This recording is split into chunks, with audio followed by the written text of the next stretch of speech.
BJD ରାଜ୍ୟ ସମ୍ପାଦକ ହେଲେ ସନ୍ତୋଷ ପଟ୍ଟନାୟକ। ପାରାଦୀପର ବିଶିଷ୍ଟ ଶ୍ରମିକ ନେତା ସନ୍ତୋଷ ପଟ୍ଟନାୟକ ପୁଣି ଥରେ ହେଲେ ବିଜେଡି ରାଜ୍ୟ ସମ୍ପାଦକ। ଦଳର ସୁପ୍ରିମୋ ପୂର୍ବତନ ମୁଖ୍ୟମନ୍ତ୍ରୀ ନବୀନ ପଟ୍ଟନାୟକ ପାରାଦୀପରୁ ପୁଣି ତାଙ୍କ ଉପରେ ଆସ୍ଥା ପ୍ରକଟ କରିଛନ୍ତି।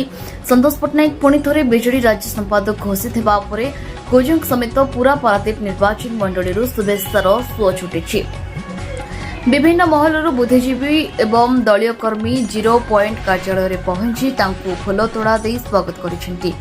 ଏହି ଅବସରରେ ସନ୍ତୋଷ ପଟ୍ଟନାୟକ କହିଛନ୍ତି ଯେ କେବଳ ପାରାଦୀପ ନୁହେଁ, ସାରା ରାଜ୍ୟ ପାଇଁ ନବୀନ ପଟ୍ଟନାୟକ ଯାହା ଦାୟିତ୍ୱ ଦେବେ ସେ ଅକୁଣ୍ଠ ଚିତ୍ତରେ ଦଳ ପାଇଁ କରିବେ। ଦଳକୁ ସଂଗଠିତ କରି ରଖିବା ସହ ଶାସକ ଦଳର ମନମାନି ବିରୋଧରେ ସ୍ୱର ଉତ୍ତୋଳନ କରିବେ ଏବଂ ସାଧାରଣ ଜନତାଙ୍କ ସ୍ୱାର୍ଥ ପାଇଁ ସଂଗ୍ରାମ ଜାରି ରଖିବେ।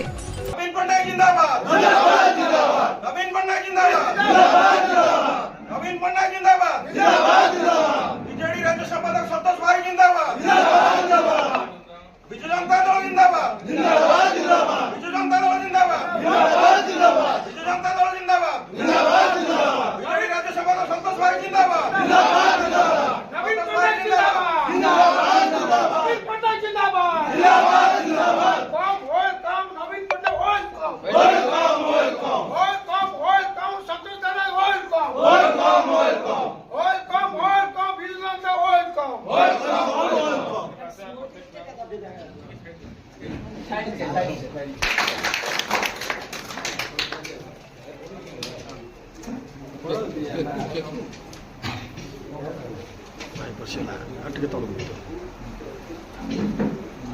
कैमरा देखा आखि खराब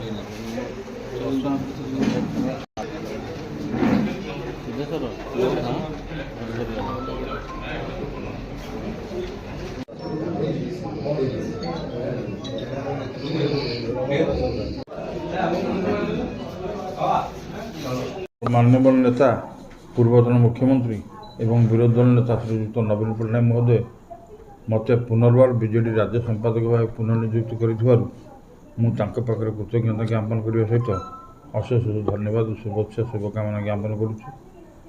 मु पारादीप निर्वाचन बोली नुह सारा ओडिशा रे जेकोसी सेवा मत मोर सभापति देवे मुझे सुचारू रूपे तुलेबी एवं तृणमूल स्तर में निर्वाचन मंडल संगठन सुदृढ़ हो से यथासाध्य चेष्टा करी।